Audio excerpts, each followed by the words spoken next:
More than 7,000 people are now known to have died in the Turkey-Syria earthquake.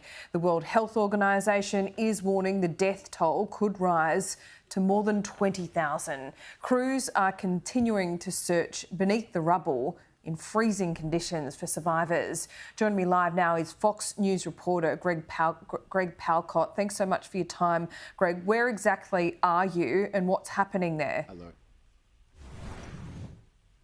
Yeah, we are just above Gaziantep in southern Turkey. This is actually the epicenter of the first of two earthquakes that we saw here on a Monday. And what we've been seeing is, as you noted, a desperate effort, a desperate struggle to save whoever is still remaining underneath these pancaked apartment blocks that we've been seeing all around. As you noted, yeah, the death toll is over 7,000 now. We're told the injured over 30,000, and the homeless, and I think that's just as an important concern right now, is well close to 500,000. I mean, you might see behind me, Laura, we've got people out on the street here right now around a fire because there is very little electricity, there is very little heat, water, you name it. The people are really being caught out here if they have survived.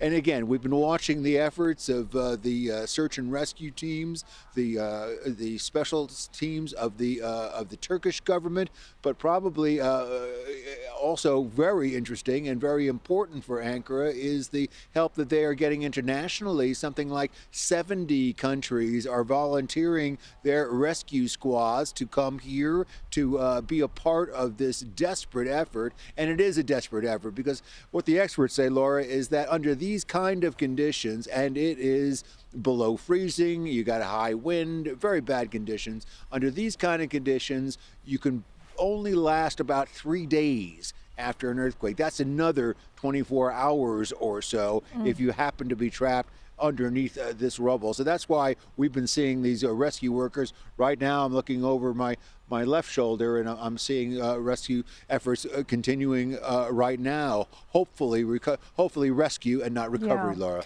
Greg, as you say, it is such a desperate and awful situation where you are at the moment across the border in Syria as well. Amid this, we are seeing extraordinary tales of survival though, aren't we? Incredible tales of survival. We saw being pulled out of the rubble by one team of what they call the White Helmets. They're a rescue squad in Syria. A very young girl. She really couldn't have been much more than 2 years old or so, and she came out and they said she was only slightly injured, no real problems. And it's those kinds of miracles that we're seeing right now, and we were aware of that here today, that they pulled some folks right out of one pile of concrete that not too far from us, and they were still alive. So the success stories are still out there, but they will be diminishing very fast, and it becomes a recovery effort, which is has a bad sound to it, Laura. Yeah, it certainly does, Greg. And the adrenaline wears off, and that hope does and will fade in the next couple of days.